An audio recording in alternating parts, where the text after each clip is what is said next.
Hello and welcome back to the Active Spirit Live Edition, a video series from Active Chartered Financial Planners where we talk about some hot topics, emerging trends and offer guidance in the world of finance.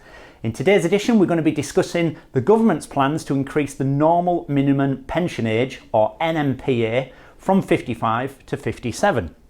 Now, the normal minimum pension age is the minimum age at which people can access your pensions without unauthorised tax payments or unless it's due to ill health. We've talked about pensions quite a lot in the past, but nothing has been more important in terms of legislative changes until this. Now, I'm joined today by Peter Gibson, Member of Parliament for Darlington, and Independent Financial Advisor Mark Dobing. So, welcome, gentlemen. First question I'm just going to quickly fire to you, Mark, is for anyone who might not be sure of what the normal minimum pension age is, can you just give us a brief overview of what it means for people? Yeah, of course. So this is the age where you can actually access your personal pension, your private pension. Initially, it used to be age 50, and then it was moved to age 55. And now with the proposals to push the state pension age beyond 65, 66, 67, what's now happened is the minimum age to access your personal pension has moved along with that. So now getting pushed to age 57, so 10 years before the state pension age. So it's quite a shift. And when's that due to come in, Mark? So that's going to be moved and will start on the 6th of April 2028. So there's a few years yet for people to get prepared and ready for it. But I think the awareness of what's about to happen, we'll all start to see it in press, bulletins and various different places. Thanks, Mark.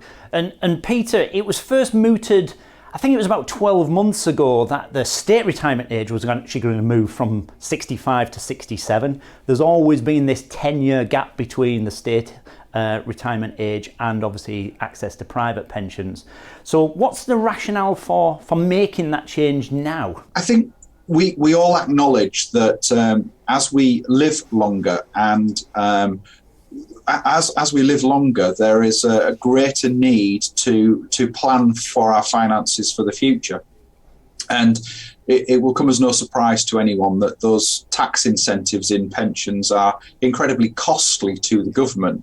And, 57, whilst potentially that person could live to mid-late 80s, 90s, there is a longer time that money is going to be providing for them. And so you talk about the 10-year gap, the state pension age has increased. And I think it's only right that as we are living longer, that the pension rules that govern private pensions are there to keep up as well. Thanks, Peter. And have the government done any research as to the impact that this will have on individuals, or what do you see as the biggest impact that people will have as a result? Well, I think you look at all of the changes that have happened to pension legislation over the last sort of 30 years, and inevitably you change financial rules about what people can save, when they can access it, when they receive a state pension, etc. All of these things have a financial implication for the government, but they also have a financial implication for the individual. So I think it's really important that when changes are announced and planned, that there is sufficient information given out to the public so that they can plan appropriately. And I guess that's where you guys come in, that your customers, the people that you're advising who've got investments with you, who are looking forward to their pensions, they can make plans and provisions as to when they're planning to stop work, when they're planning to maybe discharge their mortgage, maybe plan for the future. So this provision is not coming in, as you say, until 2028. So we've got a sufficient period of time for people to be able to plan and prepare for that. I think there's always an expectation, isn't there, that the rules that were there for pensions 30 years ago are the rules that we would hope and expect to be in place at the time that we retire. And life isn't like that. Rules have changed, the economy's changed, we're living longer, longer with better health. And all of these factors need to be brought up to date with legislation, and that's where that increase to the age of 57 is going to come in. Thanks, Peter. You're right in what you say. Pension rules have changed numerous times. Mark, we've been in the industry, certainly myself been in the industry about 25 years and you slightly longer. The pension rules have changed so many times over that period, and we've constantly got to advise our clients to adjust their plans accordingly. What advice would you give, or what suggestions would you give to anybody who's in this category of being born before 1971? So basically it's anyone who's 50 and above really now. What would you be saying to them, and what do they need to do? For those born before 1971, I think first and foremost we need to make them aware of the changes that came in 2015 with pensions freedom.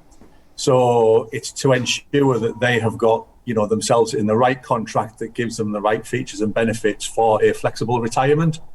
Clearly for those people, they do need to start focusing on retirement. What is income going to look like in retirement? How large a pension do they need? Things like this, they need to be speaking to us or their advisor about this. As you know, Carl, we run cash flow modelling here, which gives clients, very good understanding of what their financial position will look like.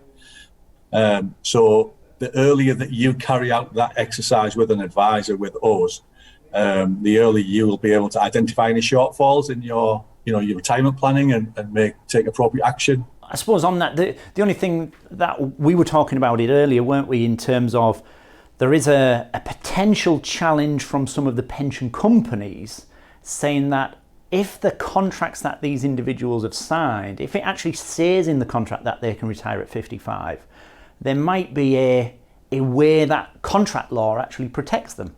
And I know this is just early days in terms of this discussion, but there might be opportunities where people might not be bound by that. But again, it's something that someone really needs to keep on their radar, isn't it? If they're looking at their future retirement. Yeah, absolutely. And I think the most important part of that is just make sure you don't make any rash decisions, because if you do come out of a contract that actually did have a retirement age of 55 and going to a modern contract that doesn't, you will lose that ability to do that if that flexibility is there with that contract written to age 55. Fantastic. Thanks, Mark. And final word from you, Peter. Is this a political vote that's already been made? Is it set in stone, or does it have to be passed further down the line to actually be agreed? Is this it? Well, I think with a changing picture in regards to pension, and this week we've seen a variety of announcements with regards to national insurance and care costs and protection of assets. I think it's beholden on everybody who's planning for the future to take appropriate advice. And it'd be remiss of me as a former solicitor to highlight to your viewers that they should also be looking at lasting powers of attorney and wills as well as part of that whole future planning strategy with yourselves, if they're your customers, and indeed with a lawyer to make sure that they've got everything in place for the future. So it's a case of watch this space and take legal advice, isn't it? Thanks, Peter. Absolutely fantastic. Thanks, Mark. So hopefully in this short episode of the Active Spirit Live, it's proved useful insight into the changes that might be or are forthcoming for the normal minimum pension age. When considering making changes to your pension, always make sure you speak to your professional advisors, like your accountant, a lawyer, and your financial advisor for the benefit of their knowledge and experience. Thanks again for joining us. Peter, Mark, do join us next time.